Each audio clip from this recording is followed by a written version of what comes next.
کا پورا مہینہ بھی گزر جائے، پورا سال بھی گزر جائے نا مولانا، تو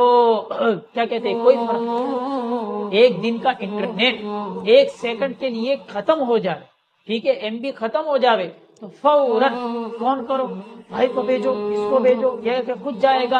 انٹرنیٹ کے بغیر میرے دوستو 1 منٹ بھی آدمی نہیں رہ سکتا، لیکن اللہ کا ایک قرآن کریم ہے، ایک کلام ہے جو اتنا مظلوم ہے کہ وہ اگر مہینے تو کیا پورے سال بھی بند پڑا رہے تو کسی کو کوئی فرق نہیں پڑتا ہے۔ یہ کیا ہے، یہ کیا ہے یہ دوستو؟ اس لیے میری آپ سے عاجزانہ درخواست ہے، آج سبق تو کیا معلوم کہاں چلا گیا، لیکن یہ ایک میں بات بتا رہا ہوں، بڑی دکھی بات ہے ہماری ہر جگہ پر قرآن کریم کو چھوڑ کر کے اگر کسی بھی آدمی تحریک میں لگے گا، قرآن کو اپنا منشور نہیں بنائے گا تو وہ ضلالت اور گمراہی میں کسی نہ کسی دن جا کر کے ہی پڑے گا۔ الہاد، لادینیت، لامذہبیت اور اسی طرح غلو، اس قسم کی بیماریاں انسان کے اندر آ کر کے ہی رہے۔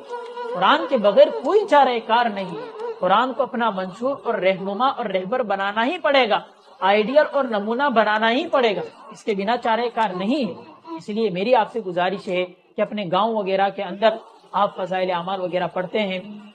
تو کچھ وقت وہ بھی نکالا کرے کہ جس کے اندر قرآن کریم کے اب تو ترجمے بھی چھپتے ہیں، مفتی تقی عثمانی وغیرہ کے، وہ آسان ترجمے قرآن ہے، دوسری بھی بہت ساری ہے، معارف القرآن وغیرہ ہے، تو آپ آسان انداز میں لوگوں کو سمجھائیے، سب سے بہترین معارف القرآن ہے، آسان انداز میں ترجمہ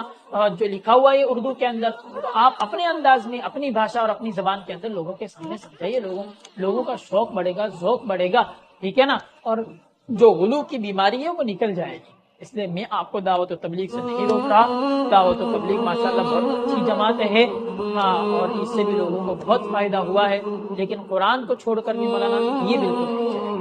اسی لیے ہمارے مولانا شیخ الحدیث مولانا زکریا صاحب نے مستقل ایک رسالہ لکھا فضائل اعمال کے، یہ فضائل قرآن کے نام سے، آپ دیکھیں نا فضائل اعمال کھولے، فضائل قرآن پورا مستقل ایک رسالہ لکھا ہوا ہے۔ مولانا قرآن کے بغیر چارہ کار نہیں ہے، قرآن کو آپ اس طریقے سے